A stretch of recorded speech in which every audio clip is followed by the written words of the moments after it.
वस्सलामु अला सय्यिदिल मुरसलीन व इमामिल अंबियाइ वल मुत्तकीन व अला आलिहि व अस्हाबिहि अजमईन। अम्मा बाद, अऊज़ु बिल्लाहि मिनश शैतानिर रजीम। बिस्मिल्लाहिर रहमानिर रहीम। इक़रा बिस्मि रब्बिकल्लज़ी खलक़ खलक़ल इंसाना मिन अलक़। इक़रा व रब्बुकल अकरम अल्लज़ी अल्लम बिल क़लम अल्लमल इंसाना मा लम यअलम। मोहतरम बुजुर्गों, दोस्तों और भाइयों, सबसे पहले मैं मुबारकबाद पेश करता हूँ इस स्कूल के मैनेजर और प्रिंसिपल और यहाँ की पूरी कमेटी को कि उन्होंने इस अहम प्रोग्राम को मुनाकिद करने का फ़ैसला किया। और ये प्रोग्राम बहुत ही अहम और ज़रूरी है। हर जगह इस तरह के प्रोग्राम होने चाहिए ताकि हमारे अंदर ताज़ीमी बेदारी पैदा हो और हम अपने बारे में और अपने बच्चों के बारे में हम सोच सकें और उनके मुस्तक़बिल का फ़ैसला कर सकें। ये स्कूल जो आपकी निगाहों के सामने है, ये भी काबिल तारीफ़ है और माशाअल्लाह बच्चों की एक अच्छी तादाद यहाँ तालीम हासिल कर रही है। हम उम्मीद करते हैं कि स्कूल तरक्की करेगा और आगे बढ़ेगा और इसके आगे बढ़ने में हम लोगों का सपोर्ट, हम लोगों का साथ बहुत ज़रूरी है और हम लोग इसका भरपूर साथ दें और इन जिम्मेदारों को जिन चीज़ों की ज़रूरत हो हम वो ज़रूरतें इनकी पूरी करने की कोशिश करें। आज के इस प्रोग्राम का उन्वान है तालीमी बेदारी। मैंने कुरान पाक की जो आयत पढ़ी है वो आयत इस्लाम की सबसे पहली आयत है। आप जानते हैं कि हुजूर पाक अलैहिस्सलातु वस्सलाम नबूवत से पहले गारे हिरा के अंदर जाते थे और वहां तन्हाइयों में आप अपने दिन और रात गुजारते थे और अभी आपको नबी नहीं बनाया गया था कि आप गौर व फिक्र में रहते थे। एक दिन हजरत जिब्राईल अलैहिस्सलातु वस्सलाम तशरीफ लाए और अल्लाह के रसूल से फरमाए इक़रा, पढ़ो। आपने फरमाया मा अना बिक़ारिइन, मैं पढ़ा हुआ नहीं हूं। रिवायतों के अंदर आता है कि उन्होंने अल्लाह के रसूल को बहुत जोर से दबाया। अल्लाह के रसूल फरमाते हैं कि करीब था कि मेरी ताकत जवाब दे जाए। फिर हज़रत जिब्राईल ने कहा पढ़ो। फिर उसके बाद अल्लाह के रसूल ने कहा कि मैं पढ़ा हुआ नहीं हूं। फिर बहुत जोर से उनको दबाया, यहां तक कि करीब था कि हुजूर की ताकत जवाब दे जाए। फिर तीसरी मर्तबा हज़रत जिब्राईल ने वो आयतें पढ़ी जो कुरान पाक के 30 पारों में सबसे पहली मर्तबा नाजिल हुई। हम 30 पारे कुरान के पढ़ते हैं तो कुरान जिस अंदाज से लिखा हुआ है, कुरान इस तरह से नाजिल नहीं हुआ। कभी कोई आयत, कभी कोई सूरत, कभी 2 आयतें, कभी मुख्तलिफ आयतें, इस अंदाज से कुरान 23 साल में धीरे धीरे नाजिल होता रहा। जैसे हालात पेश आते थे, किसी हिदायत की जरूरत पड़ती थी, कोई वाकया पेश आता था तो अल्लाह रब्बुल इज्जत कुरान पाक की आयतें नाजिल करके हुजूर पाक अलैहिस्सलातु वस्सलाम और सहाबाए कराम और मुसलमानों की रहबरी फरमाता था। सबसे पहली आयत इक़रा, पढ़ो। ये इस आयत से इस बात का अंदाजा लगता है और पता चलता है कि हमारे और आपके मजहब के अंदर तालीम की क्या अहमियत है। आप सोचिए, अरब के अंदर जहां कुरान नाजिल हो रहा था, हुजूर पाक अलैहिस्सलातु वस्सलाम नबी बनाए जा रहे थे, वहां बहुत सी बुराइयां थी। शराब पी जा रही थी, लड़कियों को जिंदा दरगोर किया जा रहा था, शिर्क हो रहा था, कत्ल गारत गरी थी। कौन सी बुराई है जो वहां मौजूद नहीं थी? लेकिन और अगर किसी से पूछा जाता कि एक नए मजहब का आगाज होने वाला है, एक नया नबी आने वाला है, वो अपनी कौम को क्या पैगाम देगा, सबसे पहली कौन सी बात वो कहेगा लोगों के सामने, तो बड़ी सी बड़ी अक्ल रखने वाले और दूर की कौड़ियां लाने वाले कोई ये न कहता कि यहां पर आगाज तालीम से होगा। इसलिए कि अरब पढ़े लिखे नहीं थे। पूरे मक्के के अंदर अगर ढूंढा जाता तो मुश्किल से 2-4 कदम मिलते। उम्मीयीन उनको कहा गया, अनपढ़ और जाहिल लोग कहा गया, पढ़े लिखे नहीं थे, पढ़ने से उनका कोई वास्ता नहीं था। लेकिन इस्लाम जब आया उसने अपनी मजहब की जो बुनियाद रखी वो किस चीज पर, इक़रा बिस्मि रब्बिका ल्लज़ी खलक़, पढ़ो, पढ़ने की उसने तरगीब दी। इसलिए कि अल्लाह रब्बुल इज्जत जो हर चीज का जानने वाला है, वो जानता था कि अब जो दौर आने वाला है, इस उम्मत को जो दौर मिलेगा, जो जमाना मिलेगा और क़यामत तक की उम्मत रहेगी, ये पढ़ने लिखने का दौर होगा, ये तालीम का दौर होगा। अनपढ़ आदमी और गैर पढ़ा लिखा आदमी इस दुनिया के अंदर कोई काम नहीं कर सकता है। और पढ़ने में इस बात की कैद नहीं लगाएगी कि क्या पढ़ो, हर चीज पढ़ो, अपने दीन को भी पढ़ो, अपने मजहब को भी पढ़ो और इस पूरी कायनात को भी पढ़ो। जिसको साइंस कहते हैं उसको भी पढ़ो, ज्योग्राफिया भी पढ़ो, मेडिकल लाइन से भी तालीम हासिल करो। दुनिया के अंदर जितने उलूम हैं सारे उलूम तुम हासिल करो। इस्लाम ने किसी इल्म को हासिल करने से मना नहीं किया, इक़रा पढ़ो, लेकिन शर्त लगाई बिस्मि रब्बी, अपने रब के नाम के साथ पढ़ो, अपने रब के, अपने परवरदिगार के नाम के साथ पढ़ो। अल्लज़ी खलक़, जिसने इंसानों को पैदा किया, खलक़ल इंसान मिन अलक़, इंसान को खून के एक लोथड़े से पैदा किया। इंसान चाहे जितना पढ़ जाए, वो आसमानों पे पहुंच जाए, चांद सितारों पे पहुंच जाए, समंदरों की तहों में पहुंच जाए, लेकिन उस इंसान को हर वक्त याद रखना चाहिए कि मैं वही इंसान हूं जो खून के एक लोथड़े से पैदा हुआ है। पढ़ो अपने परवरदिगार के नाम से। पढ़ने के बाद तुम्हारे अंदर तकब्बुर ना आ जाए, घमंड न पैदा हो जाए, तुम्हारे अंदर की इंसानियत निकल ना जाए। पढ़ो अपने परवरदिगार के नाम से, तुम्हारे अंदर शफकत हो, मोहब्बत हो, हमदर्दी हो, इंसानों के लिए हमदर्दी का जज्बा हो। जब अपने परवरदिगार के नाम से पढ़ोगे तो फिर दुनिया के अंदर जो भी करोगे उसके अंदर इंसानों के लिए खैर होगा। और इस्लाम की बुनियाद तालीम पर है। हुजूर पाक अलैहिस्सलातु वस्सलाम ने मक्के के अंदर सबसे पहले सुफ़ा के अंदर, दारे अरकम के अंदर आपने एक मदरसा स्कूल कायम फरमाया, जहां पर सहाबा इकट्ठा होते थे और वहां पर आप उनको बुनियादी बातें बताया करते थे। फिर जब आप मदीने मुनव्वरा हिजरत करके तशरीफ ले गए तो वहां पर आपने मस्जिद नबवी के बगल में आपने एक चबूतरा बनवाया जिसको सुफ़ा कहा जाता है।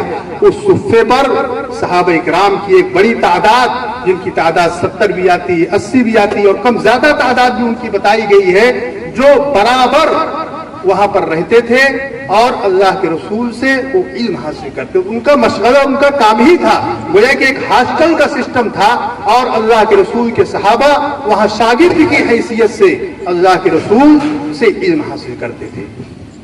तो इस्लाम की बुनियाद, इस्लाम ने पहले दिन स्कूल की बुनियाद रखी, मदरसे की बुनियाद रखी। और पढ़ने वाले कैसे थे? सहाबा इकराम को आप जानते हैं, उन्होंने मुल्कों को भी फतेह किया, उन्होंने हुकूमत भी की, उन्होंने सियासत भी की, उन्होंने तिजारत भी की। कौन सा काम है जो इंसानों की खैरखाही के लिए उन्होंने नहीं किया? पढ़ा कहां से था उन्होंने? सियासत का इल्म कहां से हासिल किया था? हजरत उमर इब्नुल खत्ताब रज़ियल्लाहु ताला अन्हु जैसा बादशाह और जैसा इंसाफ पसंद और अदल परवर हुक्मरान दुनिया के अंदर न कभी गुजरा है, न कयामत तक शायद कोई ऐसा पैदा होगा। उनकी हुकूमत और सियासत का हाल यह था कि उनके बादशाहत में और उनके दौरे हुकूमत में जुल्म का नामो निशान नहीं था। वो सियासत उन्होंने कहां से सीखी थी? मुसलमान जिन्होंने आधी दुनिया को फतेह किया और उस मुल्क के निजाम को चलाया, उन्होंने ये नहीं कि सिर्फ फतेह किया, बल्कि वो जो निजाम कायम किया, जो सिस्टम कायम किया, हर विभाग उनके यहाँ था, पुलिस का विभाग भी था, और वहां पर शहर भी बसाए जाते थे नए नए, और हर तरह के काम होते थे। वहां पर चीफ जस्टिस भी होते थे और बड़े बड़े लोग होते थे। लेकिन वो इल्म उन्होंने कहां हासिल किया? उसी दरसगाह नबवी जनाब मोहम्मद रसूलुल्लाह सल्लल्लाहु अलैहि वसल्लम के मदरसे के अंदर।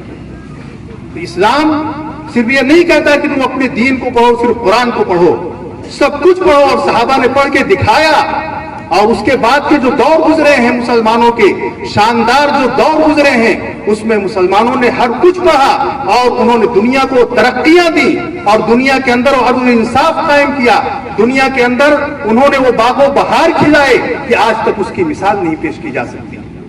और आज ये यूरोप और अमेरिका, जिसको आप इल्म की बुलंदियों में देख रहे हैं, कभी वो दौर वो था जो वहां पर गुजरा है, जिसको डार्क एजेस कहते हैं, तारीख सदियां। इल्म से नफरत थी, कलीसा का वो वहां पर जोर था, ईसाइयों का वो जोर था कि वहां पर जो इल्म का नाम ले लेता था, साइंस में किसी इजाद का नाम ले लेता था, उसको जबह कर दिया जाता था, कत्ल कर दिया जाता था। बड़े बड़े अहले इल्म, बड़े बड़े साइंटिस्ट उस जमीन पर उठे, लेकिन कलीसा ने उनको कत्ल कर डाला।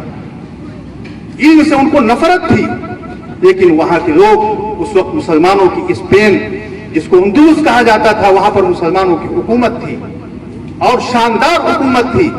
यूरोप से लोग आते थे, इल्म हासिल करते थे, और इल्म सिर्फ कुरान और हदीस का नहीं, बल्कि हर चीज का इल्म हासिल करते थे, और फिर अपने मुल्कों को जाते थे और वहां पर उस चीज का इजहार करते थे। और धीरे धीरे यही इल्म हासिल किया हुआ, जो मुसलमानों से उन्होंने इल्म हासिल किया था, वही उन्होंने जाकर के यूरोप को यूरोप बनाया, अमेरिका को अमेरिका बनाया। ये मुसलमानों की शागिर्दी की बरकत है, जो आज हमको आपको यूरोप के अंदर साइंस नजर आ रही है, टेक्नोलॉजी नजर आ रही है, ये सब मुसलमानों की देन है। और मैं अपनी तरफ से नहीं कह रहा हूं, इसका यह एतराफ खुद यूरोपियन मुअर्रिखीन ने किया है, उनकी किताबों में ये चीजें लिखी हुई हैं। तो हमारा जो दौर रहा है इल्म का, वो बड़ा शानदार रहा है। खुद हिंदुस्तान के अंदर अंग्रेजों के आने से पहले मुसलमानों के बड़े बड़े स्कूल थे। जौनपुर जो आपके करीब है, जिसको शिराज़े हिंद कहा जाता था, बड़े बड़े स्कूल यहाँ पर मौजूद थे, और यही वो मदरसे और यही मुसलमानों के कायम किए हुए स्कूल थे, जहां से एक तरफ आलिम निकलते थे, एक तरफ मुफ्ती निकलते थे, एक तरफ चीफ जस्टिस निकलते थे, एक तरफ सियासी हुक्मरान निकलते थे, एक तरफ दुनिया के हर शोबे के अंदर, जिंदगी के हर गोशे के अंदर काम करने वाले लोग यहीं से निकलते थे। ये नहीं था कि मदरसा अलग और स्कूल अलग। हमारा जो निजाम तालीम रहा है, हमारे दौरे तरक्की के अंदर, दौरे उरूज के अंदर, वो सिस्टम ये नहीं था कि स्कूल की तालीम अलग हो रही है और मदरसे की तालीम अलग हो रही है, नहीं, बल्कि सब एक था। और उसी से पढ़े हुए लोग मुख्तलिफ जिंदगी के मुख्तलिफ शोबों के अंदर जाकर के वो काम करते थे और हर फन के माहिरीन पैदा होते थे। तो जब अंग्रेज आए, इन्होंने खुरच करके मुसलमानों की निशानियों को मिटाया, बड़े बड़े स्कूल इन्होंने बर्बाद कर दिए और मुसलमानों को पीछे ढकेला। इन्होंने पूरी तारीख लिखी हुई है कि मुसलमानों को किस तरह से इस मुल्क के अंदर अंग्रेजों ने तालीम से महरूम करने की कोशिश की, माल दौलत से महरूम करने की कोशिश की। मंसूबे के तहत मुसलमानों को कमजोर किया गया इस मुल्क के अंदर। ऐसा नहीं है कि हम ऐसे थे। और उसके बाद फिर मुल्क तकसीम हुआ और जो हमारा करीम तबका था वो जाहिर है कि जहां जाना था वो चला गया। अब यहाँ पर हम और आप मौजूद हैं और इस वक्त हमारी जो तालीमी हालत है हम आप देख रहे हैं, हम कितना पीछे हैं इन तालीम के अंदर, हमारे बच्चे कितने पीछे हैं। और उस पीछे होने का नतीजा ये है कि आज हमको कैसी निगाहों से देखा जाता है। ये हमारी कमजोरी है, हमारी नाअहली है कि हमने तालीम के मैदान में मेहनत नहीं की। आज हमारे पास पैसा है, अफसोस के साथ मुझे कहना पड़ता है कि हमें अपने पैसे को शादियों में खर्च करते हुए हमें दरेज नहीं आता। हम अपनी पैसे को बेफजूल चीजों में खर्च कर देते हैं, लाखों लाख रुपए हम उड़ा देते हैं। लेकिन आज हाल यह है कि अगर स्कूल के अंदर फीस देनी पड़ जाए तो हमें सबसे ज्यादा भारी बच्चों की फीस देना पड़ता है, और ऐसा लगता है कि हमारा पैसा जाया हो रहा है, जबकि सबसे काम का पैसा हमारा वही है जो हमारे बच्चों की तालीम पर, हमारे बच्चों की तरबियत पर खर्च हो रहा है। अल्लाह के रसूल ने फरमाया कि एक बाप अपने बेटे को, अपनी औलाद को सबसे कीमती जो तोहफा देता है वो ये है कि अपने बच्चे को बेहतरीन अदब सिखा दे, अपने बच्चे को बेहतरीन अदब सिखा दे। ये बाप का अपनी औलाद के लिए सबसे कीमती तोहफा है। और हम अपने बच्चों को की तालीम और तरबियत की तरफ से गाफिल हैं। हमारा बच्चा कहां जा रहा है, क्या कर रहा है, उसके दिन कहां गुजर रहे हैं, उसकी रातें कहां गुजर रही हैं, उसकी सरगर्मियां क्या हैं, वो कैसे बच्चों के साथ रहता है, उसका उठना बैठना कहां है, हमें कुछ भी खबर नहीं है। और अगर खबर है तो हम उसको नजरअंदाज कर देते हैं। नतीजा यह है कि हमारा बच्चा बिगड़ जाता है, और जब बिगड़ करके उस मोड़ पर पहुंचता है जहां से उसकी इस्लाह की उम्मीदें खत्म हो जाती हैं, और जहां से वापस आना उसके लिए मुश्किल होता है, फिर हम उसके लिए फिक्रमंद होते हैं, सर पे हाथ रख करके हम रोते हैं कि ये क्या हो गया। मेरे भाइयों, ये बच्चे जो हमारे हैं, इनकी तरबियत करना, इनको तालीम देना, इनको सिखाना और पढ़ाना, ये हमारी सबसे अहम और बुनियादी जिम्मेदारी है। हम भूखे रह लें, हम जो है बगैर घर के रह लें, हम किसी भी हाल में रह लें, लेकिन अपने बच्चों को पढ़ाना ये हम अपने ऊपर जरूरी और लाजमी समझें। अगर हम पढ़ जाएंगे, हमारे बच्चे पढ़ जाएंगे, तो फिर आने वाला जो दौर है वो हमारा मुस्तकबिल रोशन होगा, ताबनाक होगा। हमने कमाया, खाया, ऐश किया और अपने बच्चों को नहीं पढ़ाया तो हमने तो ऐश कर लिया, लेकिन आने वाले जो हमारे बच्चे हैं उनके लिए जिंदगी बहुत खतरनाक और उनके लिए जिंदगी बहुत तारीक और बहुत अंधेरी है। इसलिए हमें इस पहलू पर तवज्जो देनी चाहिए कि हम अपने बच्चों को पढ़ाएं। और मैंने जो बुनियादी बात आपको सबसे पहली बताई, इक़रा बिस्मि रब्बिक, पढ़ो लेकिन अपने परवरदिगार के नाम के साथ पढ़ो। आज दुनिया में पढ़ना बहुत है, तालीम की कमी नहीं है, टेक्नोलॉजी की कमी नहीं है, लेकिन अल्लाह के नाम के साथ नहीं है। इसलिए दुनिया के अंदर तबाही मची हुई है। इस इल्म ने दुनिया के अंदर तबाही मचा रखी है, फसाद और बिगाड़ फैला रखा है। आपको दुनिया के अंदर जो चीजें नजर आ रही हैं कि इंसान, एक बादशाह, एक हुक्मरान उड़ता है, हजारों बच्चों को, हजारों औरतों को बेवा कर देता है, हजारों बच्चों को यतीम कर देता है और बड़े बड़े शहरों को वीरान कर देता है। इंसानों को कत्ल करने में उसको दरेज नहीं आता। क्यों? इल्म है उसके पास। दुनिया के जो भी फसाद है, ये सब फसाद की जड़ कौन है? इनके पीछे कौन? मामूली लोग हैं। गांव में खेत जोतने वाला आदमी फसाद करवा सकता है, एक किसान आदमी, ड्राइवर आदमी फसाद करवा सकता है, बिगाड़ पैदा कर सकता है। इसके पीछे बड़े बड़े दिमाग हैं, जीनियस किस्म के लोग हैं, साहिब इल्म हैं, लेकिन उनके इल्म के अंदर जो कुरान ने कहा था इक़रा बिस्मि रब्बिक, अपने परवरदिगार के नाम के साथ पढ़ो, पढ़ा तो उन्होंने, लेकिन बगैर परवरदिगार के नाम के पढ़ा उन्होंने, इस्लाम से और दीन से बगावत करके पढ़ा उन्होंने। नतीजे है कि आज उनका इल्म बजाय इसके कि इंसानियत की तामीर का जरिया बनता, अमन और अमान फैलाने का जरिया बनता, अदल इंसाफ कायम करने का जरिया बनता, उनका इल्म आज बिगाड़ फैलाने का जरिया बन गया, बेहयाई फैलाने का जरिया बन गया, फहाशी फैलाने का जरिया बन गया, जुल्म और ज्यादती का जरिया बन गया। आज दुनिया के अंदर यही हो रहा है।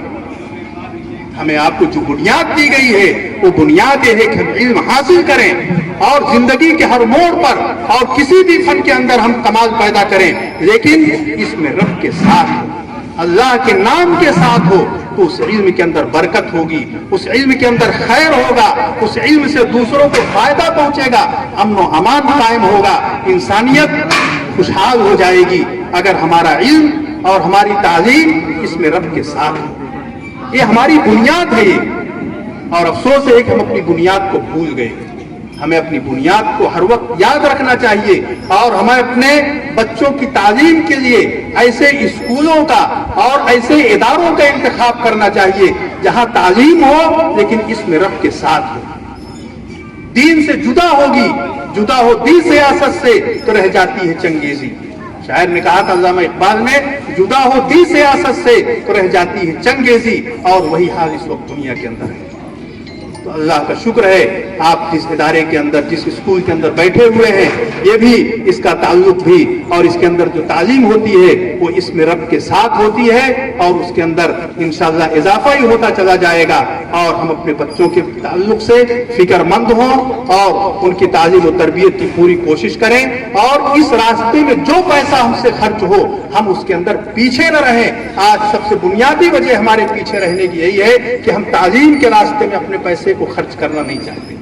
हर जगह हमारे पैसे खर्च होते हैं लेकिन तालीम के मैदान में हम पैसा खर्च करने में सबसे पीछे हैं और इसी का नतीजा है कि हम थोड़ी सी तालीम हासिल करके फिर हम बैक हो जाते हैं। हम अपने अज़्म को, अपने हौसले को बुलंद रखें और अपने बच्चों को अच्छा और बड़ा ख्वाब दिखाएं, ऊंचा ख्वाब दिखाएं, उनके सामने कोई आइडियल रखें, कोई मॉडल रखें और उन बच्चों से कहें कि तुम्हें फुला की तरह बनना है, तुम्हें फुला की तरह बनना है, तुम्हें डॉक्टर बनना है लेकिन फुला डॉक्टर की तरह बनना है, तुम्हें इंजीनियर बनना है तो फुला इंजीनियर की तरह बनना है, तुम्हें आलिम बनना है तो फुला आलिम की तरह बनना है। जब बच्चा उसको देखेगा तो उसके ख्वाब और उसकी कोशिशें फिर उसी एतबार से होती हैं। जैसी सोच होती है उसी एतबार से कोशिश होती है।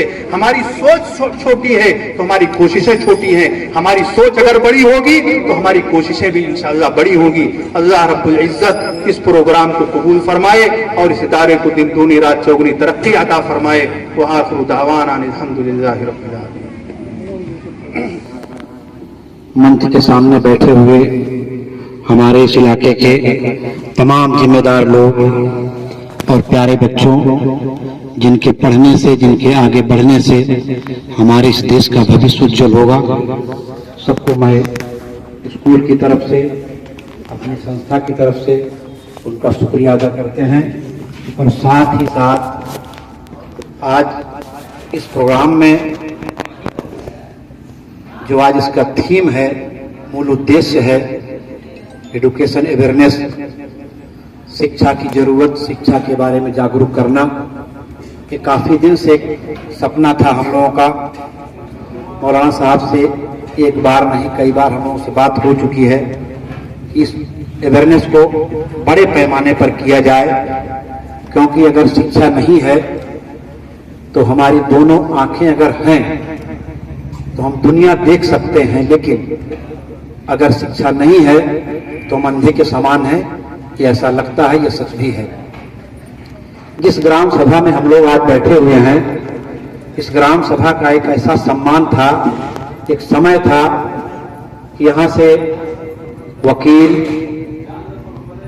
बैंकिंग के क्षेत्र में ऊंचे ओहदे पर काम करने वाले अधिकारी, साथ ही साथ उसके बाद का जब समय गुजरा तो यहाँ से देश की सेवा करने वाले फौजी भी निकले।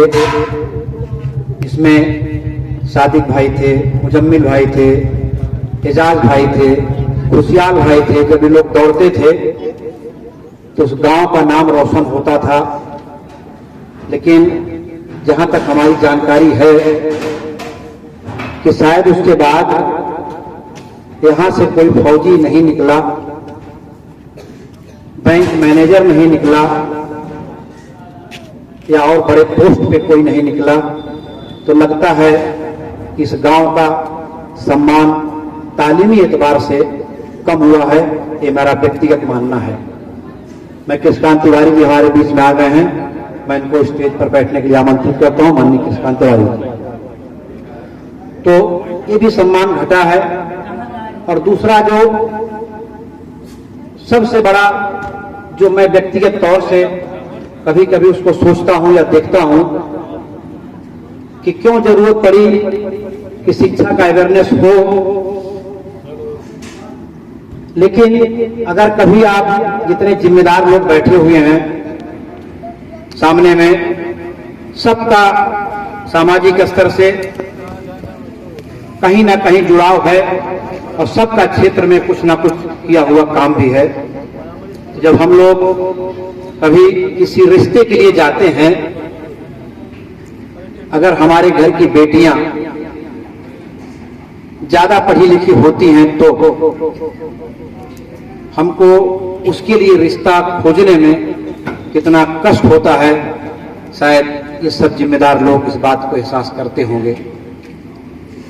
तो आप हम सब मिलकर इस बात को सोचें कि ऐसा समय क्यों आया कि बेटियां पढ़ ले रही हैं और बेटे नहीं पढ़ पा रहे हैं।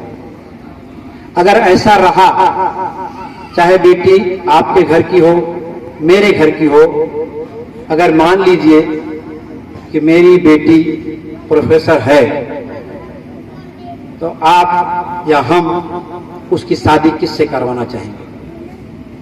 ये आप कह के नहीं, सोच करके अपने मन में एक जज्बा लेके जरूर जाइएगा कि हम अब जहां बैठेंगे, जो बच्चा मोबाइल में खेल रहा है, मोबाइल देख रहा है, तालीम से दूर चला गया है, उसको जरूर एक कष्ट आप बता दीजिएगा कि ऐसा समय ना आ जाए कि आपकी बहन बेटियां, हमारी बहन बेटियों की शादी के लिए हमको शायद वो भाषा हम न कह पाए। ऐसा बहुत सारा मोबाइल में आप गूगल में, फेसबुक में देखते हैं कि जो अनहोनी है, जिसको नहीं होना चाहिए, वो हो जाता है। तो कमी कहाँ है, किस कारण है, उस कारण को हमको खोजना होगा। उसके बाद व्यापक तौर से बड़े पैमाने पर इस बात को बढ़ाना होगा और हर जिम्मेदार, हर गार्जियन, बेटी का बाप हो, बेटे का बाप हो, हम सब की जिम्मेदारी बनती है कि जो आने वाला समय दिखाई दे रहा है, उससे आपको लड़ना है। और लड़ने के लिए लाठी डंडे की जरूरत नहीं है, सिर्फ सामाजिक तौर से आप उनको अवेयर करिए, बताइए। और जो और भी सबसे बुराई देखने को मिलती है कि हम लोग चाय की दुकान पर बैठ करके वो बकवास करते हैं जो शायद न दीन के लिए अच्छा है, न दुनिया के लिए अच्छा है। तो वहां पर इस बात को बताइए, आपस में बात करिए कि इसको बढ़ाइए। लेकिन आप अपने घर में, क्या कभी आप शायद उसमें हम भी शामिल होंगे कि हम अपनी बीवी के साथ, अपने बच्चों के साथ, बेटियों के साथ, बहनों के साथ कभी इस बात पर चर्चा करते हैं कि अगर हम नहीं पढ़ेंगे तो नहीं आगे बढ़ेंगे, इसके बाद का समय कैसा आएगा, इसको भी हमको, आपको सबको सोचना होगा। क्योंकि जरूरत अब बहुत जोर से आ पड़ी है कि आपको इसको करना होगा। और इसके बाद इस गांव की एक बेटी जो नीट क्वालिफाई की है, वो भी आपके बीच में, हमारे बीच में स्कूल के लिए वो शायद आ रही है। वो भी अपना तालीम का जो भी हो, जिस जगह पे पहुंची है, शायद वो अपना दुख हमको, आपको बताएगी। तो उसकी बात सुन करके आप भी जाकर अपने घर में, गांव में, इस गांव का वो बच्ची गर्व है, आप शुरू करके जरूर अपने परिवार में इस बात को अवेयर करेंगे कि हमको, आपको, या हमारी बेटी जो आज इस स्थान पर पहुंची है, किस कारण पहुंची और हमारे और बच्चे क्यों नहीं पहुंच पा रहे हैं, ये सब विषय आपका है। और जो सबसे बड़ा और मूल काम है, आज बच्चों को छमाही इम्तिहान का जो रिजल्ट दिया जाएगा, उसमें गांव के जिम्मेदार लोग जो बैठे हैं वो देखेंगे कि नन्हे मुन्ने बच्चे वो पुरस्कार पाएंगे और आप लोगों के हाथों से दिया जाएगा, तो बच्चे भी खुशी होंगे और आपके परिवार के शायद ज्यादातर इसमें गार्जियन होंगे भी, आपको भी लगेगा कि शायद हम लोग खुशनसीब आदमी हैं जो हमारे बच्चे छमाही इम्तिहान दे करके जो उनका रिजल्ट आपके सामने, समाज के सामने रखा जा रहा है। आपको तो खुशी होगी, साथ साथ हम लोगों को तो खुशी होगी। हम इसी बात को कह करके हम आप लोगों से ये जरूर उम्मीद चाहेंगे कि जो भी मौलाना साहब ने कहा, या जो हम भी, जो दर्द मेरा था, जो आपको बताया, हम सब मिल करके इस दर्द को जरूर दूर करना चाहेंगे। जय हिंद, जय भारत, खुदा हाफिज़। धन्यवाद अजीम सर। हमारे बीच में आज हमारे समाज के, हमारे क्षेत्र के एक ऐसे लोग बैठे हैं, रहमान भाई, अजीम भाई, वकील साहब, नाम मैं किसका लूं, यहाँ जितने लोग बैठे हैं ये सारे समाज के अग्रणी लोग हैं। इनके बीच में छोटे मुंह और बड़ी बात होगी, लेकिन जैसा कि कुछ अपना विचार रखना है तो हम अपना विचार जरूर रख रहे हैं। अगर कोई गलती हो तो उसके लिए क्षमा भी चाहते हैं। आज हमारे क्षेत्र में नगर पंचायत में जितने सभासद हैं, शायद अजीम के जैसा लड़का सभासद कोई नहीं। मैं दावे से कहता हूं कि जिसके बीच में एक फुलवारी को ऐसी महक देना चाहते हैं कि जो वो फुलवारी के साथ साथ उस क्षेत्र को भी महकाए। मैं ऐसे भाई को धन्यवाद देता हूं तथा इन्होंने जो शिक्षा ज्ञान का प्रकाश फैलाने के लिए स्कूल खोले हैं, मैं आशा और उम्मीद करता हूं कि इस स्कूल के बच्चे होनहार होंगे और एक योग्य माली की तरह इन अपने फुलवारी के बच्चों को ऐसी शिक्षा देंगे, ऐसा संस्कार देंगे जो हमारे समाज में एकता, विकास की धुरी बनेंगे और क्षेत्र को रोशन करेंगे। मैं आए हुए बैठे हुए अपने सभी भाइयों से एक निवेदन करता हूं, एक उम्मीद करता हूं। अभी रहमान भाई ने जो बताया, वास्तव में अगर ध्यान से देखा जाए तो सब कुछ दिखाई पड़ता है। जैसे एक ईंट के भट्ठे में एक बराबर ईंटें नहीं होती। ये माना जा सकता है कि एक बाप के 4 औलादों में चारों एक तरीके नहीं होते हैं, लेकिन बाप का एक कर्तव्य होता है कि उन बच्चों को ऐसा संस्कार दिलाएं, ऐसा रास्ता पकड़ाएं जो समाज में नाम रोशन करें। अगर कोई भी व्यक्ति जो इस समाज को एक रखना चाहता हो, भाईचारा को बना के रखना चाहता हो, जैसी नीयत होगी वैसी बरकत होगी, ये कहा गया है। इसलिए नेक नीयत होगी तो निश्चित है वो गगन में तारों की तरह चमकेगा, और तारा जब चमकता है तभी चांद का सम्मान होता है। इसलिए हम सभी से निवेदन करते हैं कि जिससे जितना बन सके शुरू से अपने बच्चों को लेकर के वो तालीम दी जाए, वो शिक्षा दी जाए, वो संस्कार दी जाए कि जो ये बच्चे हमारे देश की धरोहर हैं, हमारे देश की यह धरोहर इस ढंग से संजोई जाए कि जिससे आगे चल करके क्षेत्र का नाम रोशन हो, समाज में लोगों का सम्मान बढ़े, लोग खुशी से कह सकें कि फला का, जैसे अभी रहमान भाई ने कहा एक बच्ची नीट क्वालिफाई किया है, क्यों उसका नाम लिया जा रहा है? उसकी योग्यता पर। और सबसे बड़ा विषय है कि उसके पिता को धन्यवाद देना चाहिए, उसकी माँ को धन्यवाद देना चाहिए और उसके गुरु को धन्यवाद देना चाहिए जिसने ऐसी आकृति तराशी है, मूर्ति तराशी है जो आगे चल करके क्षेत्र के विकास में एक अहम भूमिका निभाएगी। दोस्तों, हमको तो बहुत खुशी होती है जो मैं देखता हूं कि हमारे क्षेत्र में एक ऐसे लोग निकल रहे हैं जो कई की संख्या में अपने साथ जोड़ते हुए एक ऐसा काफिला बना करके निकल रहे हैं कि जिससे हमारे क्षेत्र में हमेशा शांति बनी रहे, हमेशा विकास बढ़ता रहे, हमेशा भाईचारा कायम रहे। मैं ये जरूर कहता हूं कि हर जात में कुछ न कुछ गंदे लोग जरूर हैं, लेकिन दोस्तों मैं आप लोगों को विश्वास दिलाना चाहता हूं और अपनी एक भाव कहना चाहता हूं कि कोई भी जात गंदी नहीं होती, कोई भी परिवार गंदा नहीं होता है। हाँ, कहीं किसी समाज में कुछ लोग आ जाते हैं जिससे गंदगी पैदा होने लगती है, ये हम लोगों का कर्तव्य है।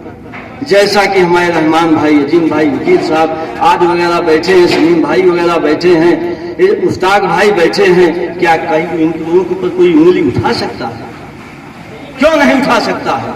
क्योंकि आपका ऐसा कर्म है, ऐसा रास्ता है कि आप लोगों के विषय में लोग अच्छी बात ही बोलेंगे, अच्छा विचार ही सोचेंगे, क्योंकि आपका काम नेक है, आपका भाव उच्च है।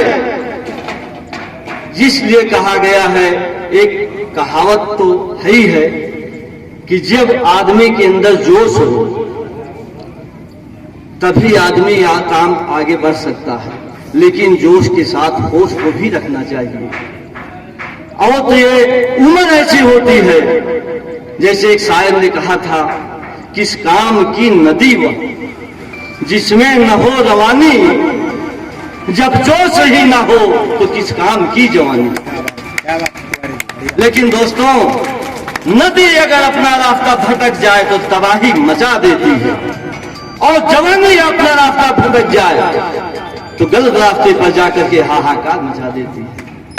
हम लोगों को यही ध्यान रखना है, सजग प्रहरी बन करके, कि अपने क्षेत्र की रोशनी अन्य क्षेत्रों में फैलाएंगे, तथा जो जवानी इधर से उधर भटकने की कोशिश करेगी, हम लोग हर तरह का प्रयास करके उसे रास्ते पर लाएंगे और अपने क्षेत्र को एक रोशनी पर देंगे और विकास की धुरी को और मजबूत करेंगे। आज हमारा सौभाग्य है कि हम आप लोगों के बीच में आए, और एक स्कूल का प्रोग्राम है। यह स्कूल बहुत बड़ी बात है दोस्तों, शिक्षा की बात है, और शिक्षा जैसे कुम्हार मिट्टी को इस तरीके तराश देता है कि वो मूर्ति भी बनती है, वो आकृति भी बनती है, वो खिलौना भी बनता है, और वो घर के काम में यूज करने का बर्तन भी बनता है। लेकिन वो तराशने वाले की नीयत पर है कि किस तरीके की तराशे। हमारे गुलजन भाई एक ऐसे कारीगर हैं जो बिल्कुल अच्छी तरह से इन बच्चों का भविष्य तराशेंगे। केवल आवश्यकता है तो उनके अभिभावकों को कि उस तराशी हुई मूर्ति को, आकृति को संजो करके सुरक्षित पूर्वक रखेंगे, तभी वो जो है आकृति अपना और रूप लेगी, जिस तरीके से उनके अभिभावक उसको ढालना चाहिए। और बातें ज्यादा क्या कहें, एक तो मेरा ये सौभाग्य रहा कि आपके बीच में हमें अवसर मिला, दूसरा मेरा दुर्भाग्य भी रहा कि शायद हम लेट हो गए। इसके लिए आप लोगों से क्षमा चाहते हैं, क्योंकि दिमाग मिस हो गया था। भैया बताए थे, अजीम भैया, और हम कोशिश करते हैं, और शायद आप लोग जानते भी होंगे, कहीं बात कोई आए वो अलग की बात है, लेकिन जो स्नेह, जो मोहब्बत आप लोगों से मिलता है, यह मोहब्बत, यह भरोसा ता जिंदगी तो कायम रहेगी। आवश्यकता पड़ने पर जहाँ जरूरत होगी पसीने के साथ खून भी बहाने को मैं तैयार रहूंगा। अजीम भाई, रहमान भाई, आप लोग जानिए, सारे समाज के लोग जानिए कि आप लोग जो काम कर रहे हैं, इस काम में अगर हम थोड़ा भी सहयोग कर सके तो हम अपने को धन्यवाद भाग्यशाली समझेंगे। और ज्यादा क्या कहें, यहाँ काफी लोग बैठे हैं, काफी बातें कहेंगे। एक कॉलेज में हमने गया था तो वहाँ एक बच्चा एक कविता गाया था, हमको तो भूल गई है, थोड़ा 2-3 लाइन याद है, और उसमें वो गाया था सरस्वती जी के ऊपर। अब भाई कहते हैं कि ज्ञान की देवी सरस्वती है, तो इसलिए उसने गाया था कि माई हमारियों के मरिया खुलायु तनी,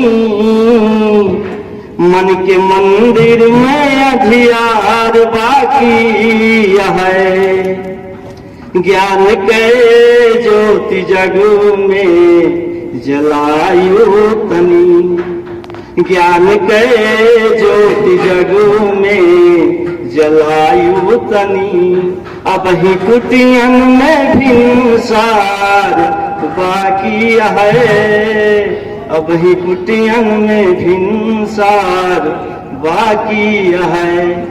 हम तो माली यही तोरी फुलवारी के घास घास जामई न पाए निरावत रहबो, घास जामई न पाए निरावत रहबो। एक बालक जो गाया था, कुछ हमको याद हो गया था, तो हमने सोचा कि आप लोगों के बीच में रख दें, और मैंने पहले ही क्षमा मांग चुका हूं कि हो सकता है कहाँ क्या भाव हो क्या न हो। हम तो माली यही तोर फुलवारी के, घास जामई न पाई निरावत रहबो, क्यों निराक्षर न हुई है कृपाया आपकी, क्यों निराक्षर न हुई है कृपाया आपकी। हम सब मिल के सबका पढ़ावत रहबो, हम सब मिल के सबका पढ़ावत रहबो। चाहे हिंदू मुस्लिम हो सिख ईसाई, नहीं जात की है दल यहाँ पर लड़ाई, है सबका ये शिक्षा पे है अधिकार भारी, यही सोच रखो ये विनती हमारी, यही सोच रखो ये विनती हमारी। अरे मैया निवेदन तुझसे यही है कि सबका हमेशा जगावत रहा, मैया विनती यही है हमारी, यही सबका तू हरदम जगावत रहा।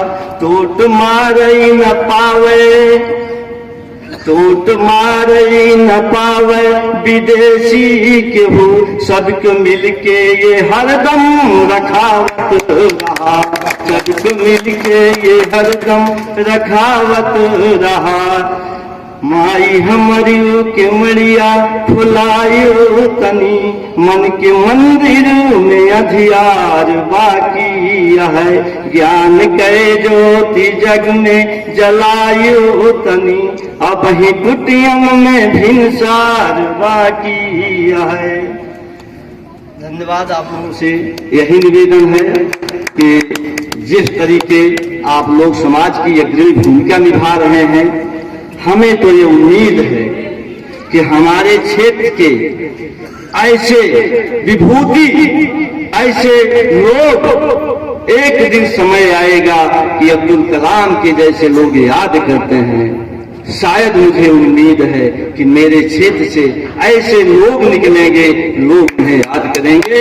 और एक निवेदन, 3 बच्चों को जितने भी शिक्षा दी जाएगी, ये शिक्षा भविष्य के लोग, भविष्य के धरोहर हैं, यही देश को संभालेंगे। इन्हीं के ऊपर ध्यान रखें और अभिभावक भी अपना थोड़ा बच्चों पर ध्यान रखें। इन्हीं के साथ मैं अपनी बात को विराम देता हूँ। धन्यवाद। जय हिंद, जय भारत, जय समाजवाद।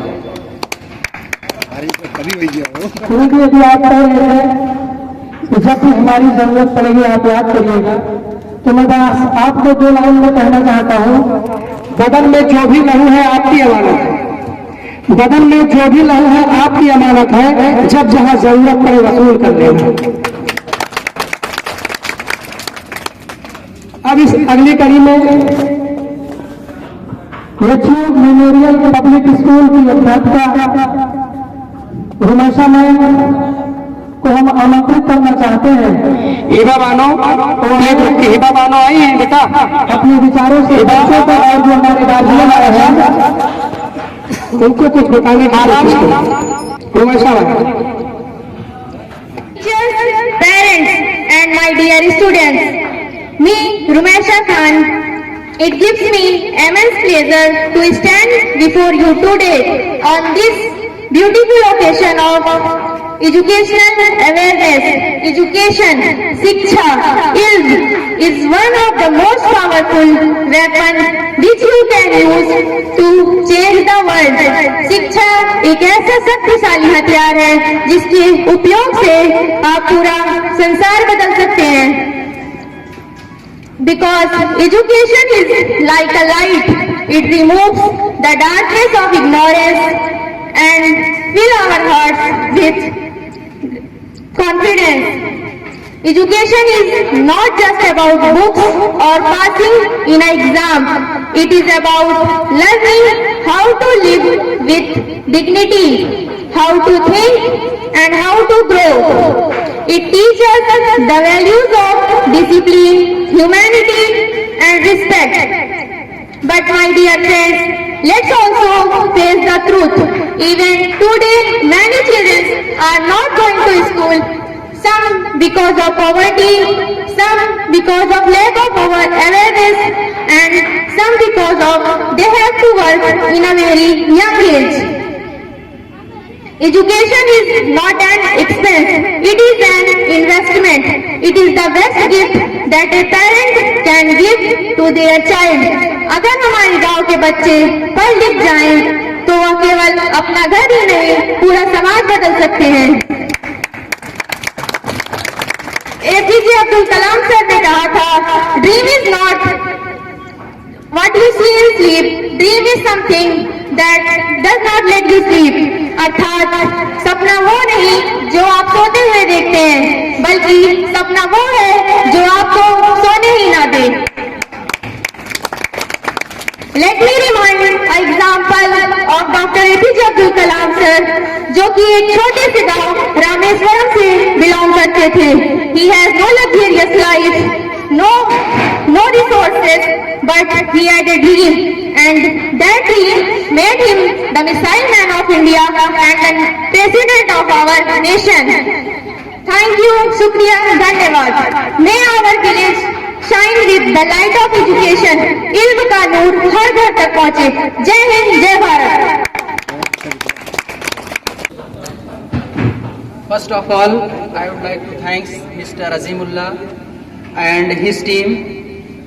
बहुत धन्यवाद देते हैं कि आपने इतना बेहतरीन प्रोग्राम कराया। दोस्तों, आज का विषय शिक्षा के प्रति जागरूकता का है, तो हमको और आपको ये समझना पड़ेगा कि शिक्षा है क्या। शिक्षा जीवन को बेहतर बनाने की वो कुंजी है जो आपको, आपके समाज को बेहतर बनाए। और शिक्षा की प्राप्ति के लिए आप में 4 चीजें होना मस्ट है। First thing, you have to talented, आपको टैलेंटेड होना पड़ेगा। सेकेंड वन, आपको ईमानदार होना पड़ेगा। थर्ड नंबर पे आता है कंटिन्यूअसली स्ट्रगल करना पड़ेगा। एंड लास्ट वन, पैसा।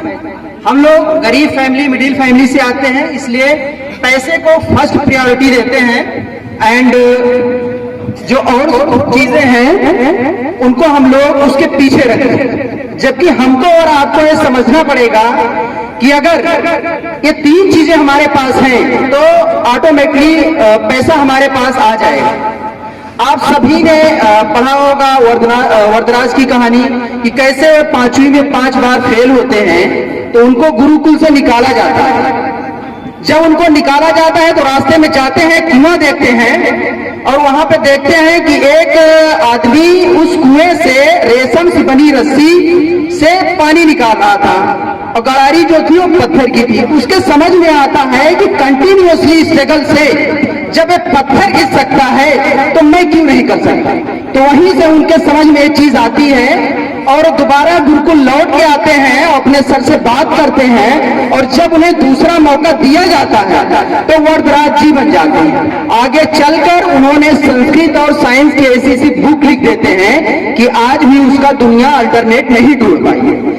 इसलिए my father always told me कि एक घड़ी आधी घड़ी, आधी में बुनियाद, तुलसी संगत साधु की काटे कोटि अपराध। तो हमको और आपको ऐसे लोगों के बीच में रहना है, ऐसे समाज का उत्थान करना है कि जो हमें ये बताएं कि this is right, this is wrong, ये सही है, ये गलत है, इसमें आपका फायदा है, मतलब सही समझ हमको और आपको देखें। और आप सबने दोहा भी सुना होगा कि करत करत अभ्यास से जड़मत हो सुजान, रसरी आवत जात है सील पर परत निशान। तो भैया करने से ही करना होगा, पढ़ने से ही पढ़ना होगा। और एक वर्ड है प्रैक्टिस मेक्स परफेक्ट। अगर आपको परफेक्ट बनना है किसी भी क्षेत्र में तो आपको प्रैक्टिस मस्ट, आपको प्रैक्टिस करनी पड़ेगी। और ये स्वामी विवेकानंद की धरती है, वो स्वामी विवेकानंद की धरती जिन्होंने कहा था कि निर्मल हृदय में ईश्वर का वास होता है। ये छोटे छोटे बच्चे जिनको आज प्राइज दिया जा रहा है, इनमें ईश्वर का वास है। आपको हमको ये समझना पड़ेगा। और जब स्वामी विवेकानंद जी स्पीच के लिए अमेरिका गए थे तो वहां के एक बहुत बड़े जेंटलमैन ने बड़ा एतराज किया, क्योंकि स्वामी विवेकानंद जी एकदम simple living and high thinking के आदमी थे। तो एकदम धोती कुर्ता में ऐसे चले गए स्लीपर में। तो वहां के बड़े जेंटलमैन भाई लोग, टाई बेल्ट लगाने वाले लोग, तो उन्होंने कहा कि सर आप इतने पढ़े लिखे होकर और आप धोती और कुर्ते में चले आए हैं। तो वहां पे स्वामी विवेकानंद जी ने बड़ी प्यारी बात कही, हमको और आपको समझने की जरूरत है। उन्होंने कहा कि in America tailors make a gentleman but in India characters make a gentleman. मतलब आपके यहाँ तो टेलर आपको पहना के अच्छा आदमी बना सकता है, लेकिन हमारे यहाँ जो हमारी संस्कृति है वो आपका कैरेक्टर ही आपको महान बना सकता है। और जो आप शिक्षा की अगर हम बात करें दोस्त, तो एक और दुआ है कि विद्या धनम सर्वधनम प्रधानम। तो एक ऐसा धन है भाई कि ये ना तो कोई छीन सकता है, ना तो कोई चुरा सकता है, ना तो कोई ले सकता है। और विद्या धन ही आदमी को अगर कोई शक्तिशाली बनाता है तो सिर्फ और सिर्फ एजुकेशन ही बना सकता है। यही एक धन है जो हमको और आपको महान बना सकता है। और बहुत बहुत शुक्रिया अजीम भाई कि आपने थोड़ा टाइम दिया, मैं आपका तहे दिल से शुक्रिया अदा करता हूं। And thanks to everyone who are presenting in this occasion. बहुत बहुत धन्यवाद। खासतौर से मेहमान हमारे जो हैं कृष्णान सर, आपका भी बहुत सहयोग रहा है।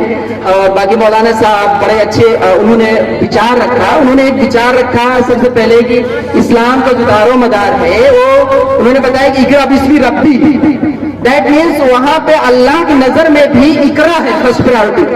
अल्लाह ने नहीं कहा कि रब्बी बिस्मी इकरा, उन्होंने भी इकरा को फर्स्ट, अगर लेटर की बात करें आसमान से जो पहली वही उतरी इकरा, दैट मीन्स कि पढ़ो। तो वो चीजें हैं ये कि इतनी ज्यादा जो हमारे ईश्वर हमारे अल्लाह ने इसको इतना इंपॉर्टेंस दिया है। और आज हम और आप अगर देखेंगे तो क्या है एजुकेशन की, आप देखिए कुर्सियां खाली हैं पीछे, मतलब लोग इस उसमें आना नहीं चाहते। अभी कोई ओकेशन और ऐसा होता, कोई खेल होता, कोई प्रतियोगिता होती तो भीड़ की भरमार रहती, लेकिन लोग पता नहीं क्या मतलब कैसे उनकी समझ हो गई है।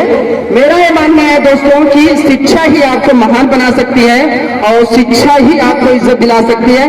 कोई और ऐसा शॉर्टकट नहीं है आगे बढ़ने का, सिर्फ और सिर्फ एजुकेशन है।